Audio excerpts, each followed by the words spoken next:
Voilà, on va commencer notre cours ce soir. Et le cours sera pour l'élévation de l'âme Ilui Nishmat de David Edouard Ben Maïcha. Que son âme repose en paix et que Be'ezrat Hashem, très bientôt, Triat Ametim, et tout ira bien. Alors, je vous préviens d'avance, le cours de ce soir n'est pas un cours facile.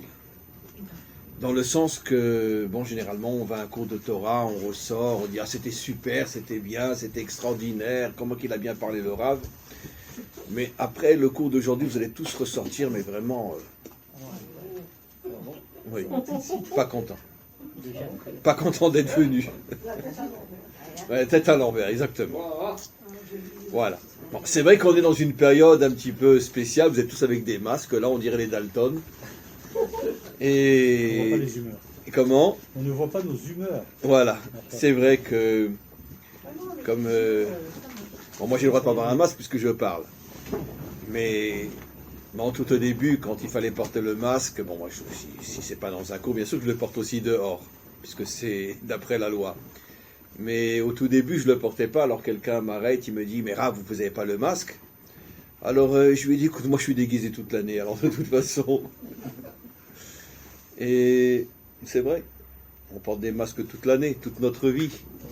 Combien de minutes on arrive à être authentique dans sa vie ? Pas énorme. Quoi qu'il en soit, on est parachat Meragelim, la parachat des explorateurs, et je voudrais revenir sur une notion, on va voir d'autres notions aussi, je voudrais revenir sur une notion qui est très importante.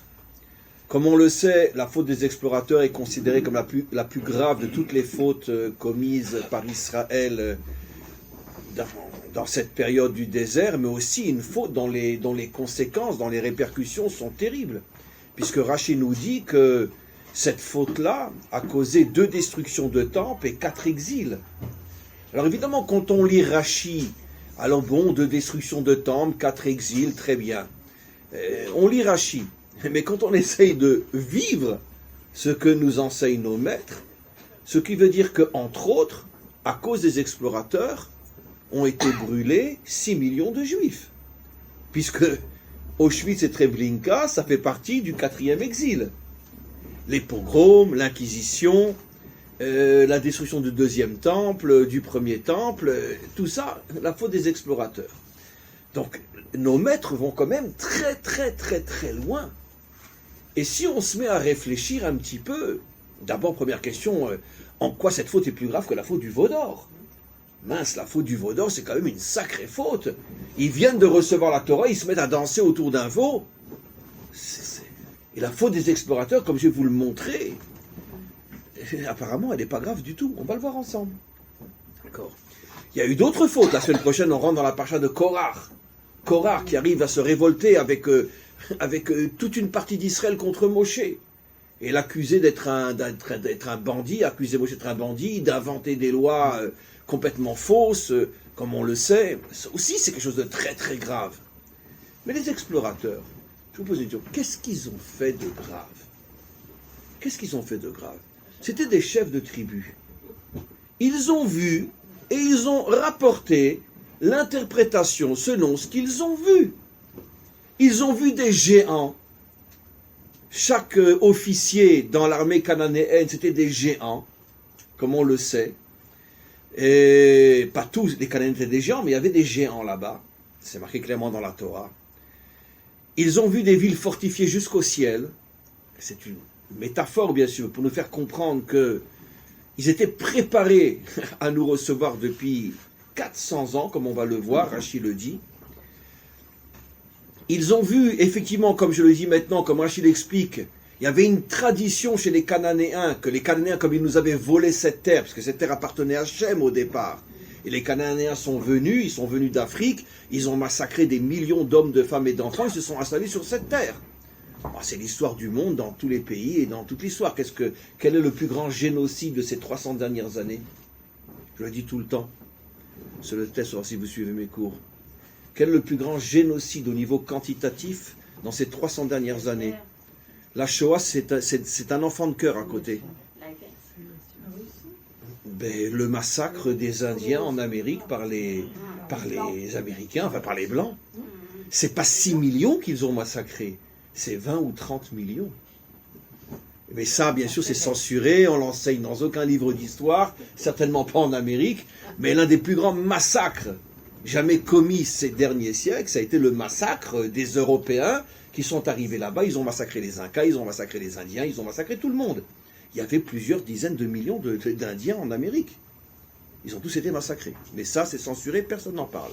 Les Américains ont interdit. S'il y en a un qui en parle, gare à lui. Donc, c'est ce que les Cananéens ont fait. Ils se sont installés sur cette terre qui était Hachem. Et dans Parashat Lech Lecha, Hachem dit clairement à Abraham, un jour viendra où un peuple sortira de toi, et comme toi tu es un Shémite, je vous redonnerai cette terre. Et les Cananéens, dit Rashi, avaient cette tradition depuis pratiquement l'époque d'Abraham, donc 400 ans avant la sortie d'Égypte. Les Cananéens savaient et se transmettaient de génération en génération qu'un jour viendra où les Juifs reviendront. Et ils feront tout pour reprendre cette terre. Ce qui veut dire que pendant 400 ans, ils se sont préparés au retour d'Israël. Ils étaient super entraînés, super armés. Comme c'est marqué clairement dans le texte. Maintenant, je vous pose la question, les Juifs étaient forts, eux? Attends, ils avaient été pendant des siècles esclaves. Ils viennent à peine de sortir d'Égypte. Ils ne savent même pas tenir une épée à la main. Ils ne se sont jamais entraînés à être des soldats. Essayons de comprendre le contexte. Les explorateurs ont vu que c'est pire encore ce qu'ils pouvaient imaginer. Ils sont revenus et ils ont supplié Moshe d'attendre, de se préparer. On ne peut pas rentrer tout de suite, on va se faire massacrer. C'est absolument impossible et impensable que des gens comme nous qui sortons à peine de l'esclavage, on ne sait même pas se battre avec une épée. Eux, ils sont retranchés derrière des villes fortifiées jusqu'au ciel, des géants à la tête des armées. Comment voulez-vous qu'on puisse les vaincre? On n'y arrivera pas. Alors c'est vrai, sur les 12, il y en avait 2, Caleb et Yoshua, qui eux n'étaient pas d'accord. Mais qu'est-ce qu'ils ont voulu faire, apparemment, les chefs de tribu? Ils ont voulu sauver le peuple juif. Même s'ils se sont trompés, c'est plus grave que la faute du veau d'or, c'est plus grave que la faute de Korah, c'est plus grave que la faute du veau d'or, où là il n'y a aucune excuse, on vient à peine de recevoir la Torah et on danse autour d'une idole. C'est pas la faute du veau d'or, dit Rashi, qui a amené 2 destructions de temples et 4 exils. C'est la faute des explorateurs qui apparemment, même s'ils se sont trompés, ont voulu sauver Israël.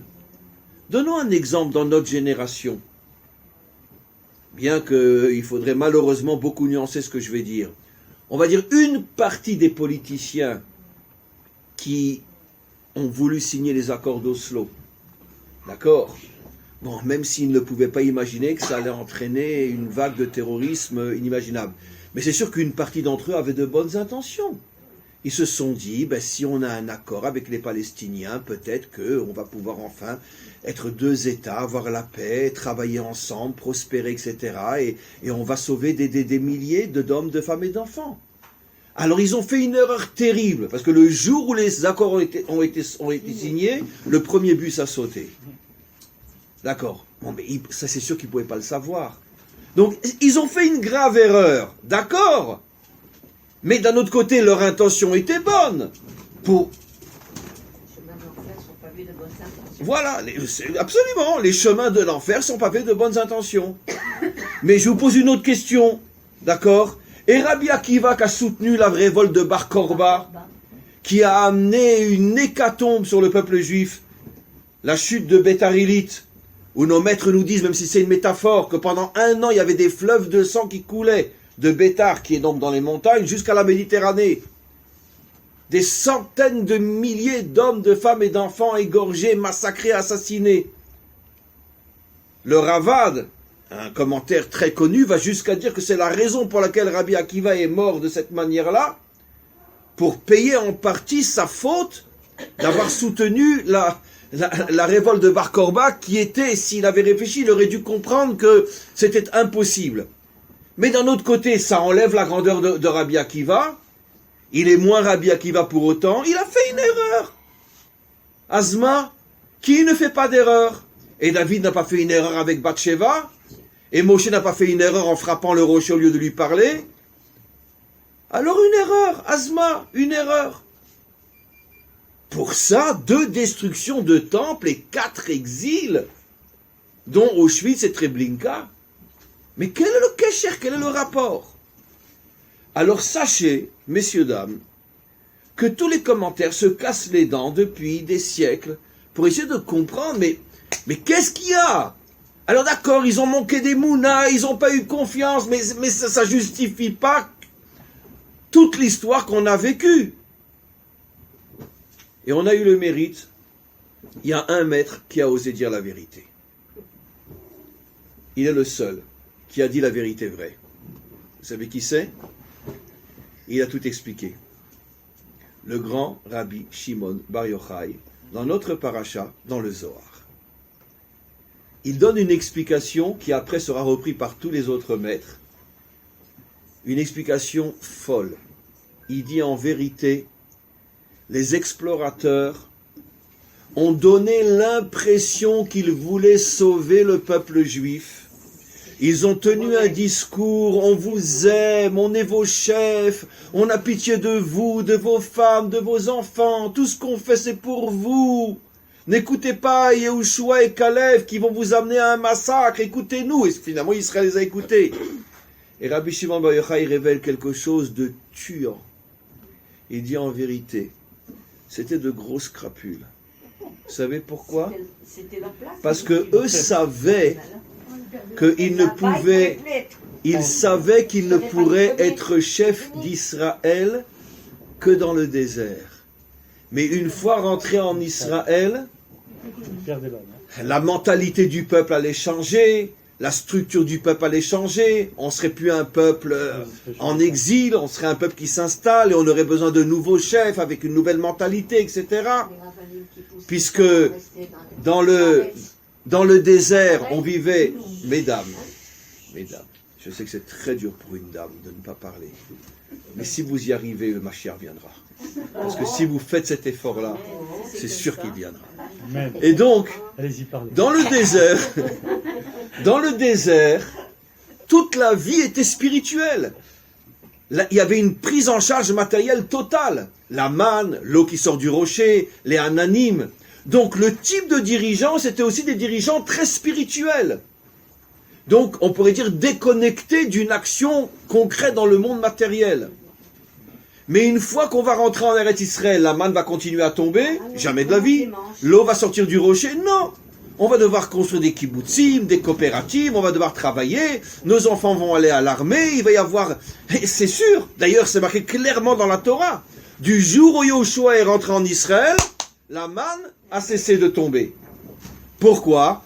Parce que Hachem nous a aidés tant qu'on n'avait aucun autre moyen de survivre. Comment tu veux manger dans le désert? C'est lui qui nous a sortis dans le désert, c'est à lui de nous aider. Mais une fois que tu rentres sur ta terre, tu dois devenir un agriculteur, un soldat, travailler dans la high-tech, peu importe. Donc automatiquement, comme la structure mentale d'Israël allait changer, les chefs allaient changer aussi.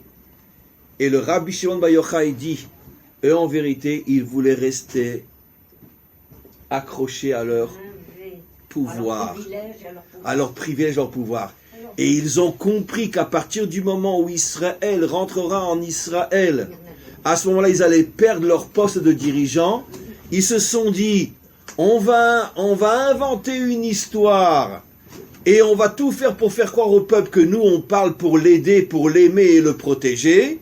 Et comme ça, on va rester dans le désert et on va continuer à garder le pouvoir. Des politiques. Comment? Des politiques. Des gens, des politiciens. Des politiciens, absolument. De vrais politiciens. Qu'est-ce qu'on comprend de là? On comprend de là quelque chose d'extraordinaire. Rabbi Shimon Bar Yochai, c'est pas pour rien que c'est lui le maître du Zohar, nous révèle ici quelque chose d'absolument incroyable. La pire des fautes aux yeux d'Hachem, pire que danser devant une idole, oui, pire que danser devant une idole, c'est quand tu es un dirigeant et que tu fais croire au peuple que tout ce que tu fais c'est pour lui, mais en vérité tout ce que tu fais c'est pour garder le pouvoir, mais tu emploies une telle démagogie que le peuple ne peut pas croire que tu es en train de te ficher de lui, d'accord? Mais en vérité, toi, tu te construis une belle vitrine, mais surtout ne rentre pas dans le magasin parce que tu vas avoir une vraie mafia là-bas, d'accord? La Torah nous dit ici que la pire des fautes, c'est quand les dirigeants font croire à un peuple qu'ils agissent pour leur bien et qu'en vérité, ils n'agissent que pour garder le pouvoir. Ça veut dire que c'est tous les politiciens. Ça veut dire que c'est toute l'histoire du monde jusqu'à aujourd'hui, y compris en Israël et sans exception, dans le monde entier. C'est toute l'histoire du monde. Mais je ne sais pas si vous vous rendez compte. Pourtant, nos maîtres nous disent que l'idolâtrie fait partie, comme la débauche et le meurtre, des 3 fautes les plus graves. Et malgré tout, au niveau des sanctions, au niveau des répercussions, Hachem est prêt à pardonner à un peuple qui danse devant un veau d'or, mais il ne sera pas prêt à pardonner à des dirigeants et à un peuple qui suit ses dirigeants quand c'est uniquement une combine pour garder le pouvoir. Qu'est-ce qu'on comprend de là? On comprend de là quelque chose d'extraordinaire. Je vais juste le dire maintenant et je reviendrai sur cette notion un peu plus tard. Pourquoi nos maîtres, avec Mamash, un roi Hakodesh inimaginable, ont comparé Esav, la civilisation esavique, à un porc? Qu'est-ce qu'ils disent? Le porc, il montre ses sabots, et il dit, regardez, hein, j'ai les sabots fendus, hein, je suis cachère, hein. Mais surtout, ne m'ouvrez pas la bouche, parce que si vous m'ouvrez la bouche, si vous rentrez à l'intérieur, vous allez voir que je suis pas cachère. À l'extérieur, je suis super cachère, mais à l'intérieur, je suis un vrai cochon. D'ailleurs, c'est pour ça qu'il prend l'exemple du cochon. Je suis un vrai cochon. Je vous pose la question. La civilisation esavique, elle a commencé avec les Romains, plus ou moins. À l'époque des Romains, on peut dire que les Romains ressemblaient à un porc? Ben non, parce que même extérieurement, c'était une véritable dictature. Est-ce qu'on peut dire que nos maîtres font allusion à Staline, au bolchevisme, au tsar? Est-ce que nos maîtres font allusion à l'époque du clergé et de la noblesse, qui étaient de véritables dictateurs, qui faisaient crever les peuples entièrement? À quelle époque ils font allusion quand ils comparent Esav à un porc? Eh bien, le monde occidental, la démocratie. C'est impossible qu'ils parlent à l'époque des Romains. Le pouvoir romain était criminel.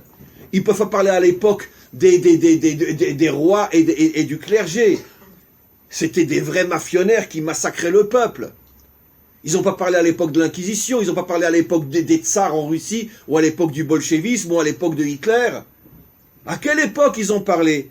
Eh bien, comme énormément d'enseignements de nos maîtres, qui voient 2000 ans à l'avance ce qui va se passer, ils ont parlé du monde occidental dans lequel nous sommes, ce qu'on appelle aujourd'hui la démocratie.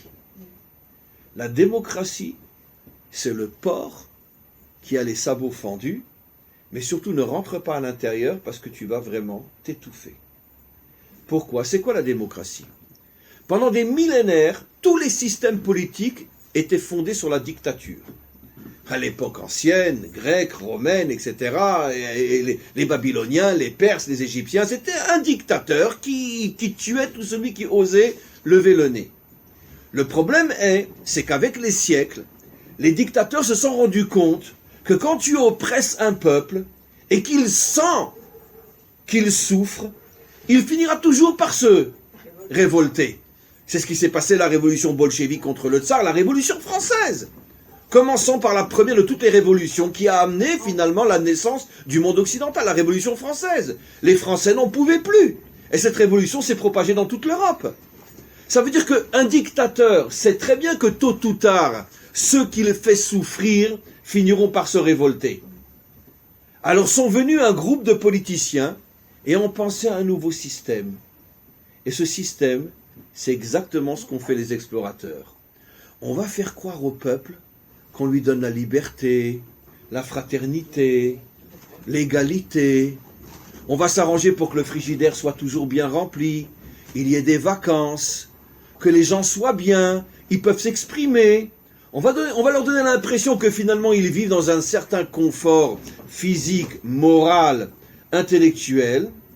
Et comme ça, nous on pourra continuer à faire ce qu'on veut, et ils nous fichent la paix. Vous imaginez dans une démocratie une révolution? C'est impossible. Se révolter contre qui et pourquoi? Bon, il y a eu les chemises jaunes, etc. Il y a quelques gens qui sont encore un petit peu intelligents, qui comprennent ce qui se cache derrière la démocratie. Mais c'est quoi la démocratie? Le frigidaire est plein, lui il est content, et il te fiche la paix. Voilà. Vous savez qu'en vérité, pour nuancer un peu ce que j'ai dit, quel est le premier homme sur terre qui a compris donne au peuple des amusements et il te laissera tranquille, tu pourras faire ce que tu veux, t'en mettre plein les poches, plein le pouvoir, il te demandera rien. Qui était le premier? Il s'appelait César, avec les fameux cirques. Les jeux, mais c'est une phrase explicite qu'on apprend dans l'histoire. Tous ses conseillers sont venus lui demander, mais enfin César, mais pourquoi tu dépenses tellement d'argent pour construire des cirques partout, avec tous les problèmes qu'on a? Et il a répondu en latin, il a dit, donne au peuple du plaisir, et comme ça, il nous laisse tranquilles, et nous on peut faire ce qu'on veut. Maintenant, quel est le makor dans la Torah de ce que j'explique? C'est la faute des explorateurs. Ils se sont comportés comme des démocrates. On veut votre bien, c'est pour vous, on vous supplie de nous écouter, on veut vous sauver. Et en vérité, qu'est-ce qu'ils voulaient? Le pouvoir. Voilà ce que Rabbi Shimon Bar Yochai nous révèle. Et la Torah considère que ça, c'est la plus grave de toutes les fautes.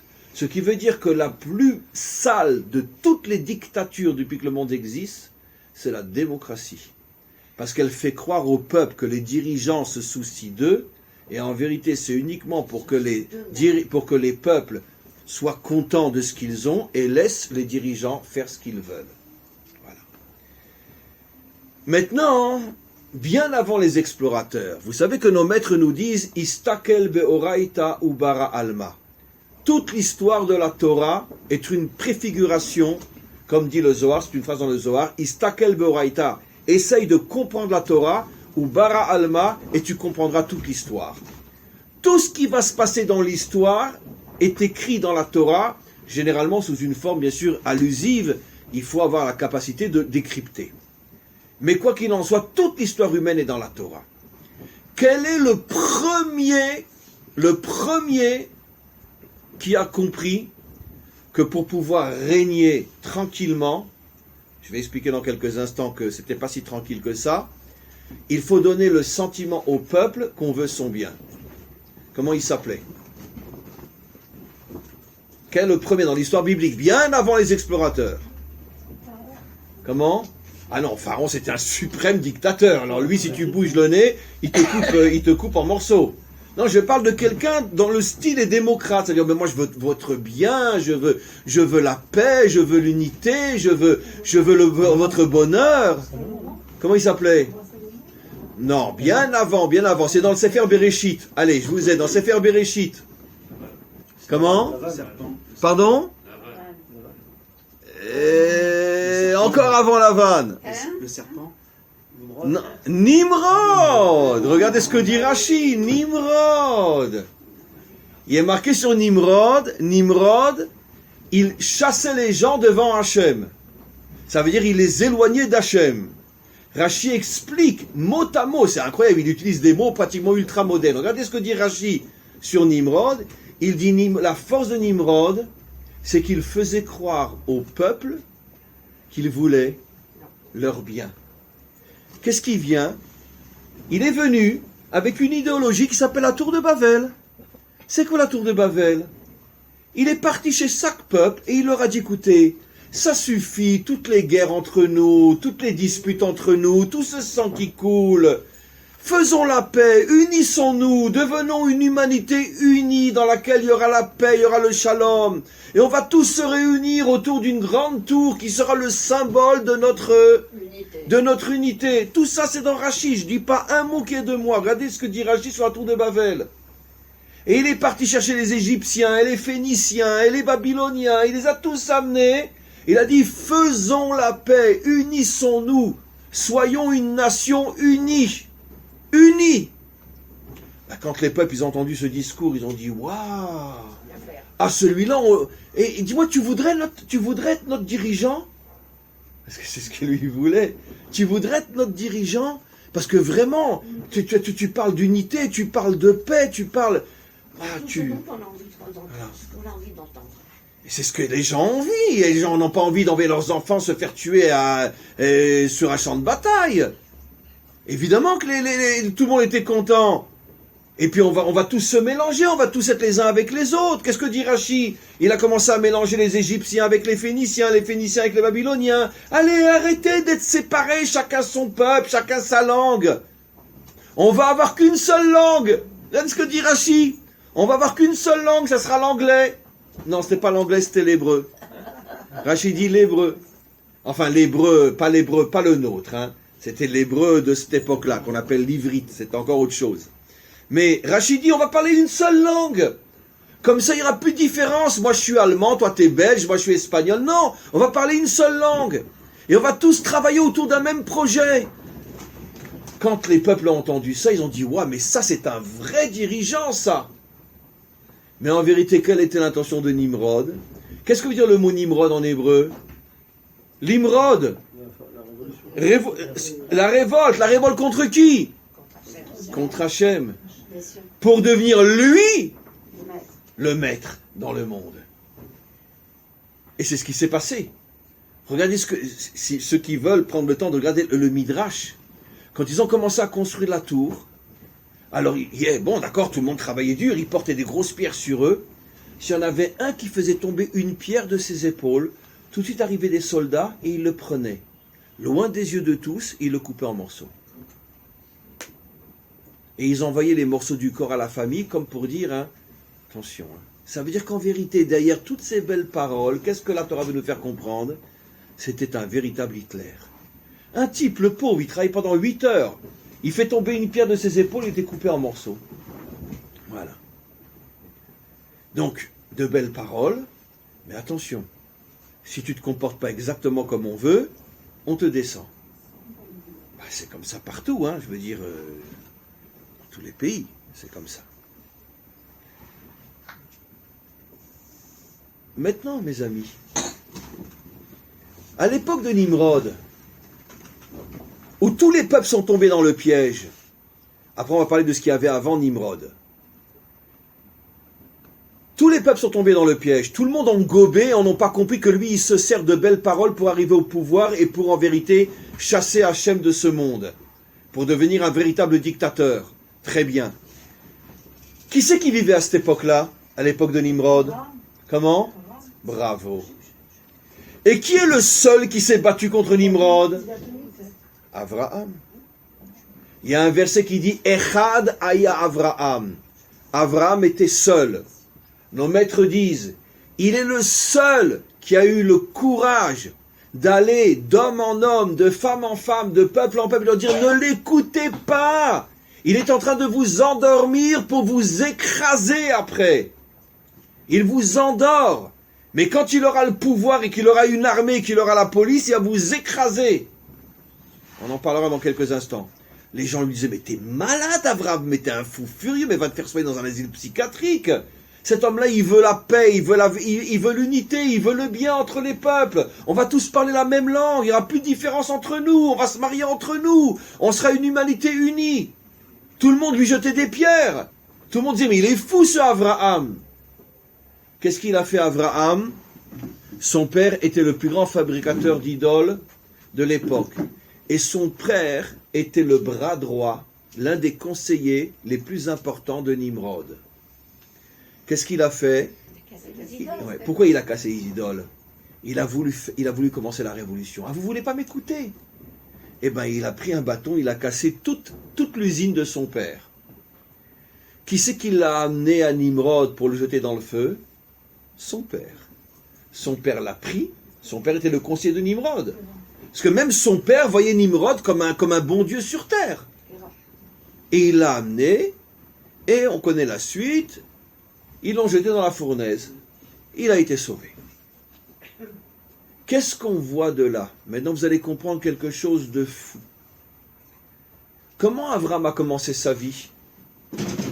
Comment il a commencé sa vie? Pourquoi Avram a été choisi? Mais parce que Abraham a eu le courage de se battre contre le mal et le mensonge. Et surtout un mensonge qui est comme un porc, qui montre ses sabots, qui fait croire qu'il est bien alors qu'à l'intérieur il est complètement pourri. Et Abraham savait qu'il serait seul dans ce combat, parce que personne ne va le croire. Quand tu dis que le tsar ou que Hitler est un dictateur, ça tout le monde va te croire. Pas forcément ils vont te suivre, mais tout le monde sait que c'est un dictateur. Mais quand tu dis de Nimrod, qui fait tout apparemment pour faire le bien, que c'est la plus grosse de toutes les crapules, personne ne va te croire, tu vas te retrouver tout seul. Eh bien, Avram, il a commencé sa vie, comment? Pas seulement en reconnaissant Dieu, on va parler de ça tout de suite, mais en ayant le courage de comprendre que être un véritable serviteur d'Hachem, c'est avoir le courage de se mettre en danger et de se battre contre le mal. Je vais vous raconter quelque chose d'autre. Vous savez qu'on va faire un saut maintenant quelques années plus tard et après on reviendra en arrière. Vous savez que Yitzhak était fou amoureux de son fils Esav, plus que Yaakov. Bon, je pense qu'à nos âges, vous n'allez quand même pas gober que Yitzhak était à ce point un débile mental qu'il n'a pas vu qui était Esav. Évidemment, et Yitzhak, c'est un... Aucun autre homme dans toute l'histoire peut être comparé à Yitzhak. C'est un géant, un prophète, tout ce que vous voulez. Mais il n'a pas vu. Pourquoi il avait cet attachement? Qui c'est qui peut me dire pourquoi il avait un tel attachement à Esav? Espérer le ramener. Plus encore. Parce que Esav, il se montrait Il bien lui faisait devant le son kavod. père. Il lui faisait le kavod. Croyez-moi que Yaakov aussi. C'est pas la vraie raison. C'est une histoire que pas tout le monde sait. Pourtant, Rachid la rapporte, cette histoire. Il a fait quelque chose d'extraordinaire, Esav. Extraordinaire, que quand Yitzhak a vu ça, il a dit, je peux pas. D'accord, je veux te ramener, je te préfère tes chouvas, je peux pas t'abandonner, tu es un homme extraordinaire, tu as fait quelque chose, mais qui j'aurais pu imaginer que tu ferais ça? Qu'est-ce qu'il a fait, Esav? Vous savez pas ce qu'il a fait, Esav? Ben, il a pris son épée, d'accord, il est parti en Babylonie, et il a ramené la tête de Nimrod. Il est parti seul se battre contre l'homme le plus protégé au monde. Il avait la CIA avec lui, le FBI, il avait tout. Il avait tout. Il avait 250 000 gardes du corps, il avait le Mossad, il avait tout le monde. Très bien. Il avait tout le monde. Esav s'en va tout seul, et il arrive d'une manière complètement miraculeuse, à rentrer dans la pièce où se trouve Nimrod, il lui coupe la tête, il s'enfuit, il ramène la tête à la maison. C'est le fameux jour où il est revenu et qu'il a vendu le droit d'aînesse. Pourquoi? On verra. Bon, c'est moins important, mais on verra. Il ouvre son sac, il dit à son père, « Papa, j'ai vengé ton père. J'ai vengé ton père. Je suis un véritable justicier. Moi, j'ai eu le courage de venger ton père Abraham. » Isaac le comprend pas, il dit, « Mais qu'est-ce que t'as fait? Ouvre le sac, papa. » Il ouvre le sac et il voit la tête de Nimrod. Quand Yitzhak voit ça, Yitzhak sait très bien que c'est absolument impossible de pouvoir seul ramener la tête de Nimrod. Mais comment t'as fait? T'as risqué ta vie, mais comment t'as fait? Papa, pose pas de questions. L'essentiel, c'est ce que tu vois maintenant. Moi, je suis prêt à me battre contre le mal. Rachid nous dit que juste à ce moment-là, on ne voyait pas la différence entre Yaakov et Esav. Esav était un homme bien. Mieux encore que Yaakov. Parce que Yaakov, il restait dans sa tente. Mais Esav, il est parti se battre contre le mal. Et quand Yitzhak a vu ça, il a dit, alors, non. Un homme comme ça, je ne l'abandonne pas. Parce que même s'il a des défauts, cette qualité qu'il a, ce courage de se battre contre le mal, ça, je dois rester avec lui. Dites-moi, est-ce que vous savez, à tout hasard, une partie, parce que bon, évidemment que Esav n'était pas uniquement un homme entièrement pourri. Vous savez que le bon côté de l'âme de Esav est revenu dans deux personnages très célèbres. Qui étaient ces deux personnages très célèbres?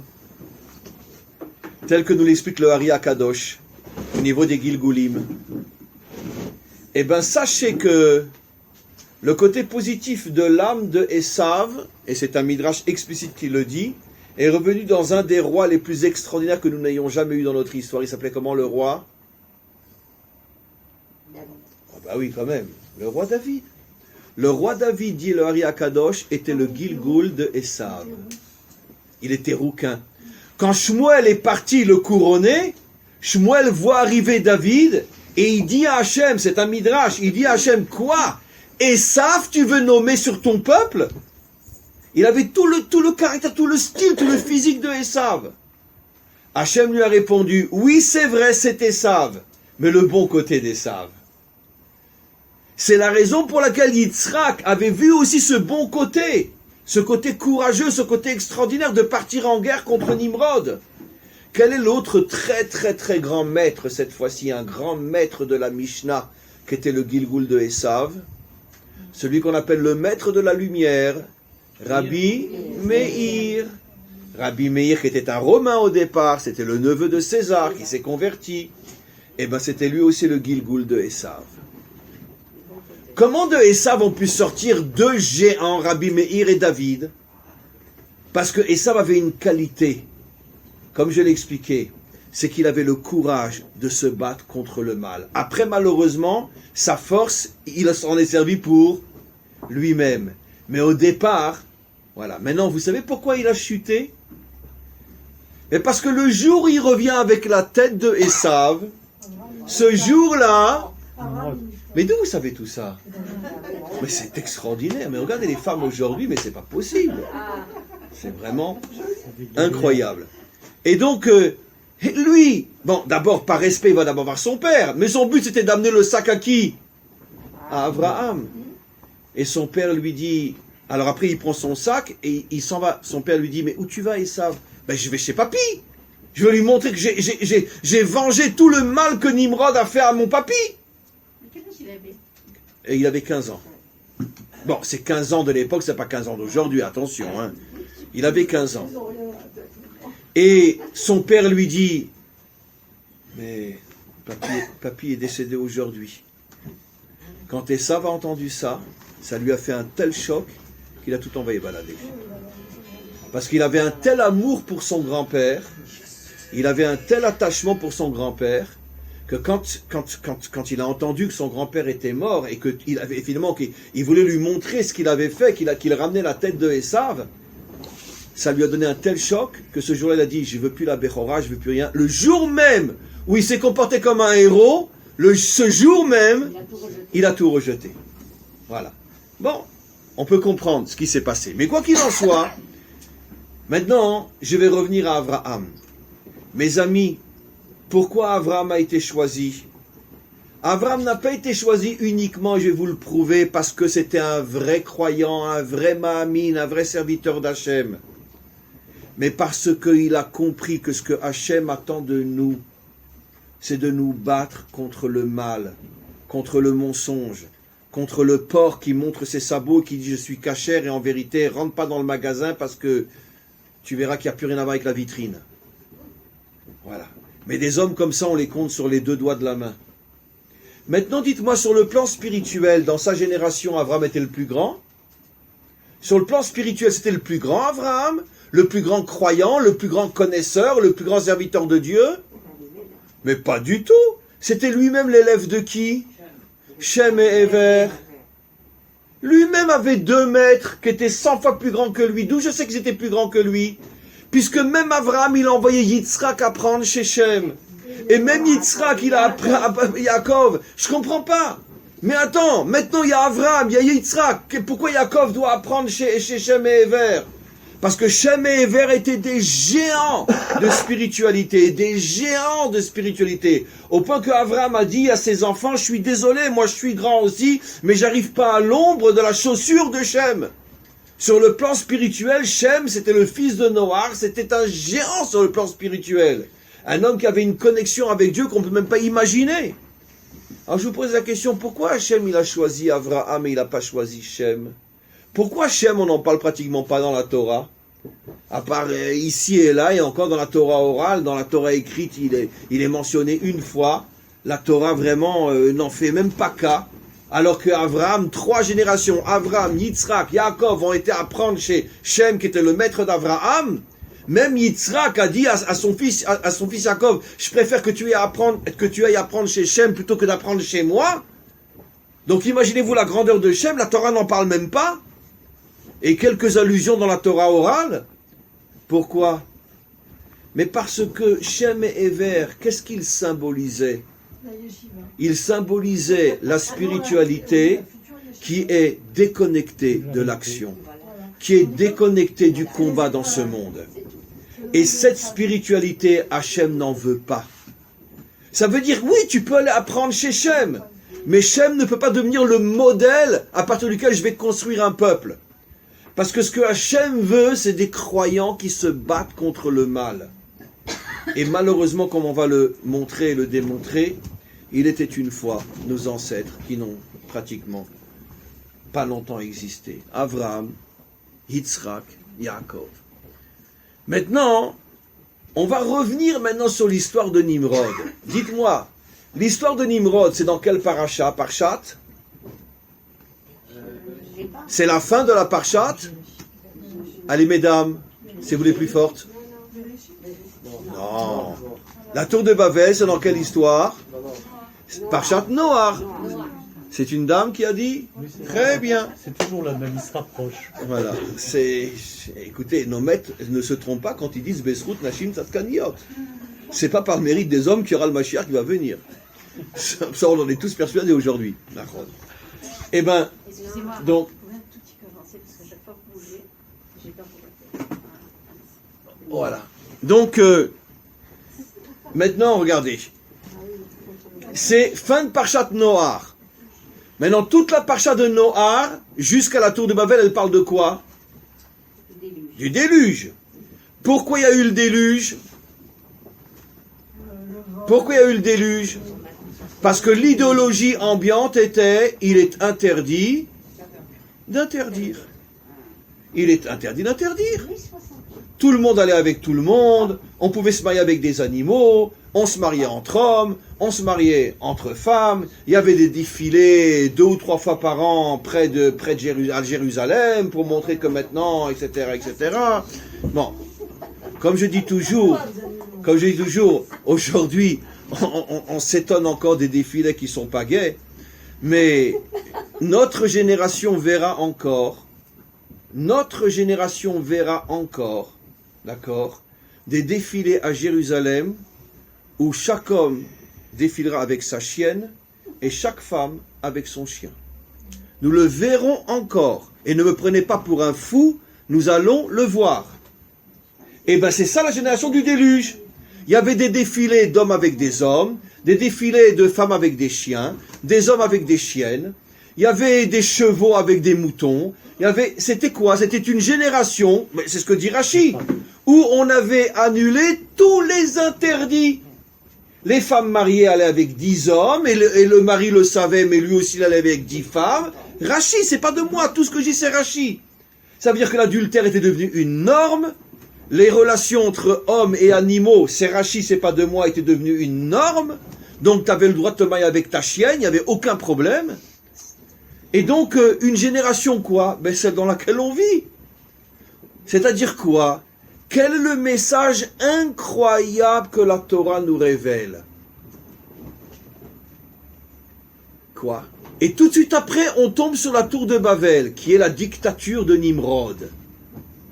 Qu'est-ce que la Torah veut nous faire comprendre? Les dictateurs, pour pouvoir prendre le pouvoir, les vrais, les intelligents, je ne parle pas de Staline, je parle de Nimrod.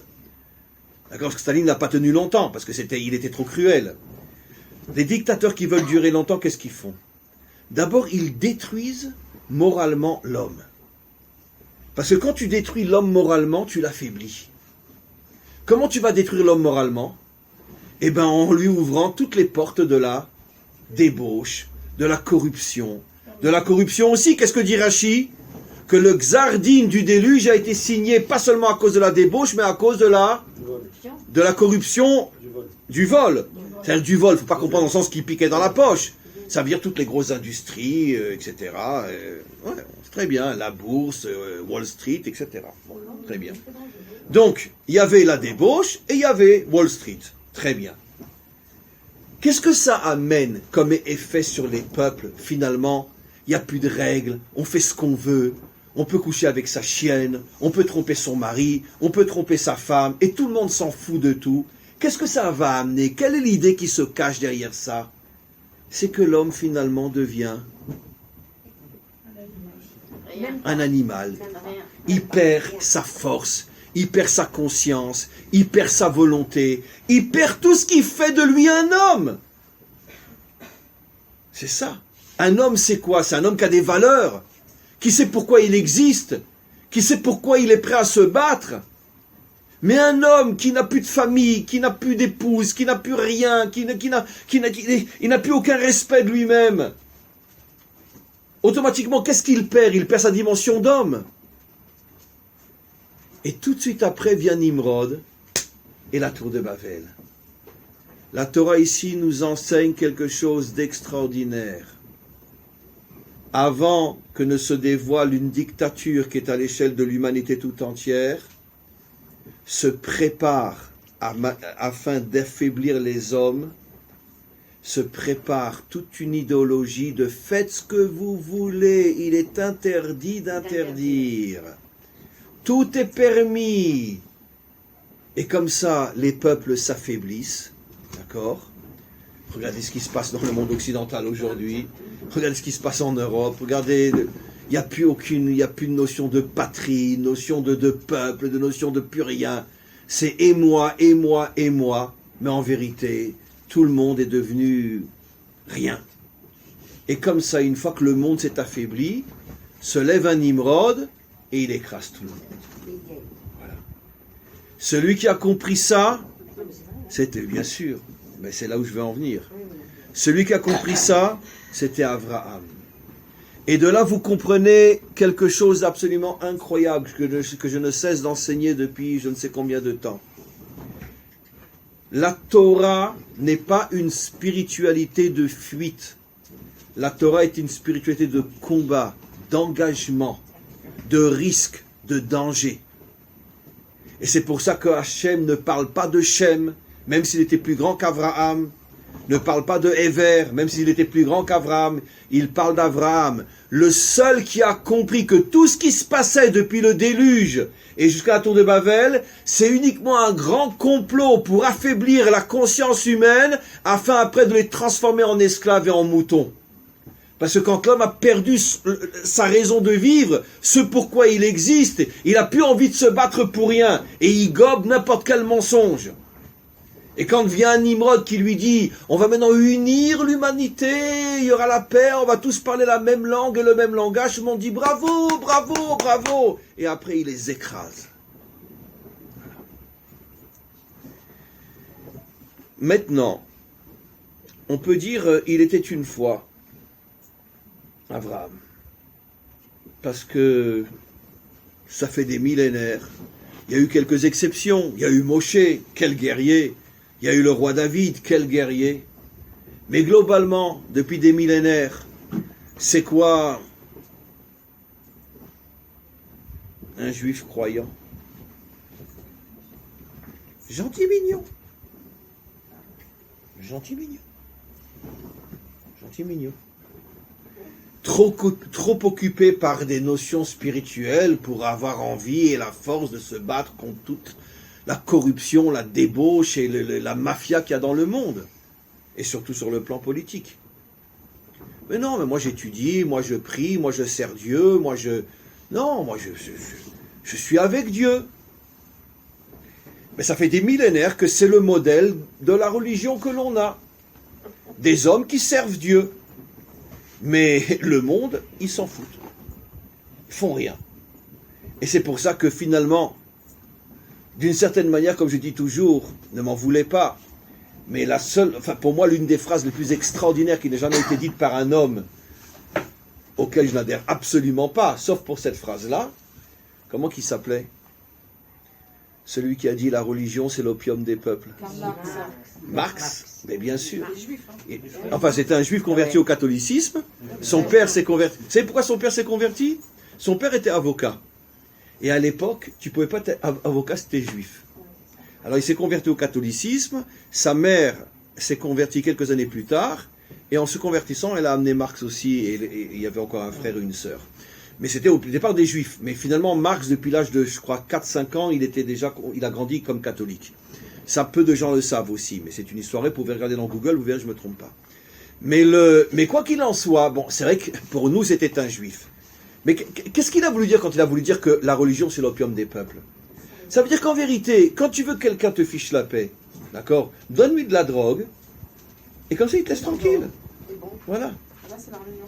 Mais ça, je ne dois pas l'enregistrer parce que je me mets en danger. Mais quel est le plus grand importateur de drogue dans le monde occidental? Hein? L'islam a été dit là-bas. C'est la CIA. Ah. On avec la Colombie.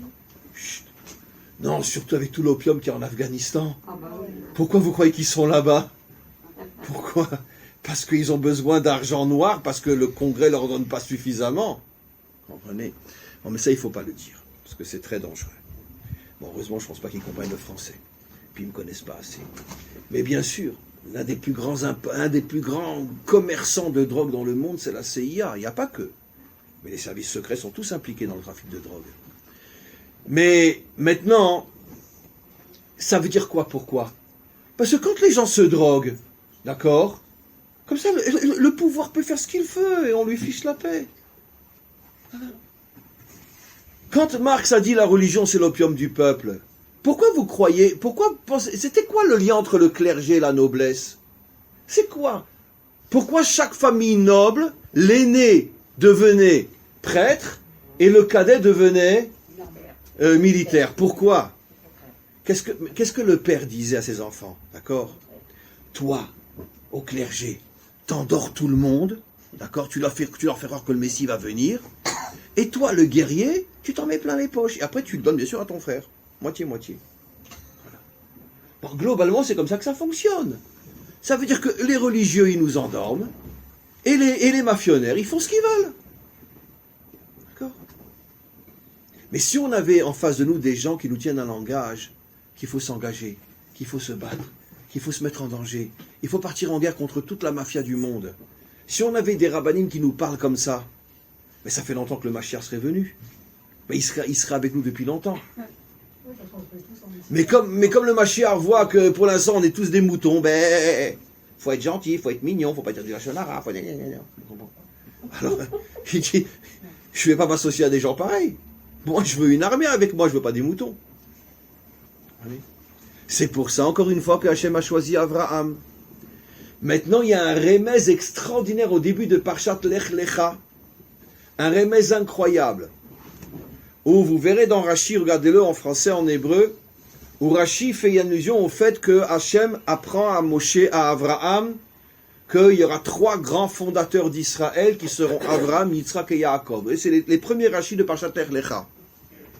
Et après, Abraham demande à Hachem, mais qui est le plus important des 3? Et Hachem lui répond, Becha Chotmim. La signature, ça sera avec toi. Le commentaire explique, la fin de l'histoire humaine passera par toi. Ni par Yaakov, ni par Yitzhak. C'est un enseignement vrai, il est dans Rashi, très mystérieux. Qu'est-ce que ça veut dire? Qu'est-ce qui se cache derrière? Becha Chotmim. D'où on le voit dans la prière. Elokei Avraham, Elokei Yitzhak, Elokei Yaakov, Baruch Ata Hashem, Magen Avraham. Pourquoi on dit pas Magen Yaakov? Yaakov est pourtant le père d'Israël. On s'appelle Bnei Yaakov, on s'appelle pas Bnei Avraham. Pourquoi on conclut Avraham, Yitzhak et Yaakov par Magen Avraham? Pourquoi il a besoin de protéger Avraham? Pourquoi spécialement Avraham? De grands maîtres révèlent, surtout après le principe que j'ai expliqué, que tout ce qui est dans la Torah, c'est une allusion à toute l'histoire. La fin de l'histoire avant la délivrance sera sur le modèle de la génération du déluge et de la tour de Babel. Et Becha Chotmim, ça veut dire qu'en vérité, il faudra que se lèvent à ce moment-là des hommes comme Abraham qui ont le courage de partir en guerre contre cette conspiration. Et regardez, on n'est pas dans la génération du déluge. Alors là, complètement. Bon, on n'a pas encore des défilés avec un homme et une chienne, mais je vous dis encore une fois, On y va. c'est sûr, c'est pour bientôt. D'accord? Excusez-moi de vous le dire, d'accord, si vous ne le savez pas, d'accord? Mais vous pouvez chercher et vous trouverez, d'accord? Vous savez combien il y a de maisons closes avec des chiennes et des chiens en Allemagne, en Suède, en Belgique, où les hommes et les femmes descendent dans ces maisons pour être avec un chien ou une chienne? Oui. Des centaines en Europe. Des centaines en Europe. Des centaines. Et je ne me trompe pas, vérifiez. Des centaines. Donc, mais ça a commencé comme ça. L'homosexualité n'a pas commencé directement dans la rue. C'était caché. Et puis aujourd'hui, c'est dans la rue. Eh bien, pour l'instant, c'est dans les maisons closes pour chiens et chiennes. Mais d'ici quelques années, ça sera dans la rue. D'accord? Et on ira même jusqu'à légaliser le mariage entre un homme et une chienne. Ah, c'est sûr. Et ils auront le droit d'adopter 2 chats et une souris. Voilà. Comment? Ça va aller plus vite que vous le pensez. On va vivre jusqu'à 120 ans. On a encore pas mal de temps devant nous. D'accord. Oui, non. Non, mais ils apprendront aux chats à manger la souris, évidemment. Donc, on continue. Dans quelle génération on est maintenant? Mais évidemment qu'on est la génération du déluge. Mais non, c'est pas moi qui le dis. C'est un midrash explicite qui dit dans Midrash Rabbah que juste avant la délivrance finale, la génération qui précédera la délivrance sera à nouveau la génération du déluge. Ça veut dire quoi? Il est interdit d'interdire. Et juste avant la délivrance finale, et c'est ce qui amènera le retour d'Abraham, Becha Chotmim, quand les dictateurs verront que le monde est tellement abîmé qu'il a perdu sa dimension humaine et on est devenu des souris, des lézards, des rien du tout, on n'a même plus envie de se battre pour quoi que ce soit, à ce moment-là se lèvera une conspiration, une mondialisation, ce qu'on appelle le nouvel ordre mondial, très bien, qui essayeront de transformer toute l'humanité en mouton. Après qu'ils sentiront qu'on est très très très affaibli. D'accord? Ok. Alors, on est rentré dans cette période-là ou pas? Toute allusion à ce qui se passe actuellement. Eh bien, je crois que oui, mes amis. Je crois que maintenant, on est en train de sortir de la génération du déluge. D'accord? Il est interdit d'interdire. Maintenant, il est interdit de ne pas interdire. On va rentrer maintenant dans des interdictions que vous ne pouvez même pas imaginer. Le séguer ici, le séguer ci, le truc machin, etc. D'accord? Vous voulez savoir quelque chose? D'accord? Et ça, on va le voir encore. Non. Si je me trompe, je perds mon statut d'enseignant. Donc, je dois faire attention, surtout si c'est enregistré. Dans 2, 3 ans, 4 ans maximum, toute la monnaie mondiale disparaît. Tout disparaît. On y va là. On n'aura plus que des cartes. Quel va être l'avantage pour les dirigeants si on n'a plus que des cartes? On gère la carte. Eh bien, maintenant, on gère la carte. Donc, vous vous vaccinez, vous et vos enfants. Je veux pas de vaccin. Je veux pas. Parce que je sais que vous mettez des produits dedans qui vont nous affaiblir et vous allez nous contrôler. Voilà, de l'aluminium, des puces, des machins. Ah, tu veux pas qu'on vaccine ton enfant? Eh ben, on bloque ta carte. Tu vas manger comment? Il n'y a plus d'argent dans le monde. Alors la maman, elle va s'asseoir avec le papa et dire, alors qu'est-ce qu'on fait? On le vaccine l'enfant, mais enfin ma chérie, tu sais très bien qu'ils vont mettre des produits à l'intérieur qui font que même quand ce qu'il va penser, ils le seront. Et s'il dérange, ils appuient sur un bouton, il se dégage une énergie à l'intérieur et puis on va lui découvrir une maladie. Alors la maman, elle va dire, d'accord, on n'a pas le choix, on n'a que des cartes, on n'a plus d'argent. Quand il y avait de l'argent, il y avait du noir. Et le noir, on pouvait le blanchir. Mais maintenant, il n'y a plus de noir, comment qu'on va faire? Il s'appuie sur un bouton, la carte, on n'a plus de carte. C'est la prochaine étape. On est grillé. Et ce n'est que le début du commencement. Et dites-moi, ça n'a pas commencé déjà? On a le droit de sortir aujourd'hui plus de combien d'argent pour payer quelque chose en liquide? 10 000. Ah non. 11 000. 11 000. Alors, d'ici quelques temps, ils vont descendre à 7-8 000, après 3-4 000, et puis après, plus d'argent, c'est fini. Que des cartes. Sûr et certain. Même Internet. Comment? Alors, il y aura des internets contrôlés, etc. Mais vous savez, de toute façon, si vous avez un ordinateur chez vous, même fermé, sachez qu'aujourd'hui, tout ce que vous dites chez vous est enregistré. S'ils ont envie de savoir ce que vous dites, ce que vous faites, etc., voilà. Maintenant, ce que vous ne savez pas, c'est qu'il n'y a pas que la caméra qu'on voit quand vous êtes devant. C'est qu'en vérité, il y a des caméras invisibles dans l'ordinateur qui font que même quand vous êtes dans votre chambre, ils peuvent vous voir parce que c'est des lasers. Je ne suis pas un idiot, je sais ce que je dis. D'accord? Et donc, ce qui veut dire que si quelqu'un il a un ordinateur chez lui, excusez-moi, c'est très grave ce que je dis, même quand il est aux toilettes, on le voit. D'accord? Et surtout, on entend tout ce qu'il dit. Maintenant, bon, vous et moi, on n'est pas... je veux dire, le Mossad ne s'intéresse pas à nous. Donc, c'est notre chance. Mais si on est suspect, c'est fini. C'est fini. Donc, finalement, pour pouvoir plus ou moins vivre normalement, il faudrait ne plus avoir ni téléphone, ni etc. Donc, c'est évident qu'on est en train de préparer une dictature qu'on ne peut même pas imaginer. Comment ? Oui, ça sera les milliardaires qui iront sur la Lune. Et ici, nous laisserons avec toute la pollution et tout. Ne vous inquiétez pas. Ne vous inquiétez pas. Donc maintenant, mes amis, pour terminer, puisque le temps approche, encore quelques minutes, vraiment, 2-3 minutes, qu'est-ce qu'on comprend de là? On comprend de là, mes amis, plus que jamais, ça fait longtemps que tout le monde le ressent, mais aujourd'hui, on a des preuves concrètes. Vous savez que dans beaucoup de communautés, le Shabbat, on dit la phrase Reshit Geulatenu, on est au début de la délivrance. Ça fait longtemps qu'on sent que, évidemment, depuis le retour d'Israël sur sa terre, qu'il ne sent pas qu'on vit les débuts de la délivrance. Mais le problème, c'est que bon, on a toujours un petit peu cette utopie de croire que la délivrance, comme ça, le Mashiach va venir, et waouh, et c'est... Non. Nos maîtres nous ont prévenus. Juste avant la délivrance, on va revivre le déluge et la tour de Babel, c'est-à-dire une explosion de débauche et de corruption, et puis après, une tentative de dictature nimrodienne, comme on n'a jamais vu dans l'histoire. Pourquoi? Parce que la différence entre le premier Nimrod et le Nimrod d'aujourd'hui, c'est qu'aujourd'hui, ils ont la technologie. Et avec la technologie, ils nous tiennent tous. Même quand tu respires, ils le savent. Parce qu'aujourd'hui, je veux dire, vous imaginez même pas le nombre de caméras qu'il y a dans les rues, le nombre de micros qu'il y a dans les rues. Vous n'imaginez même pas.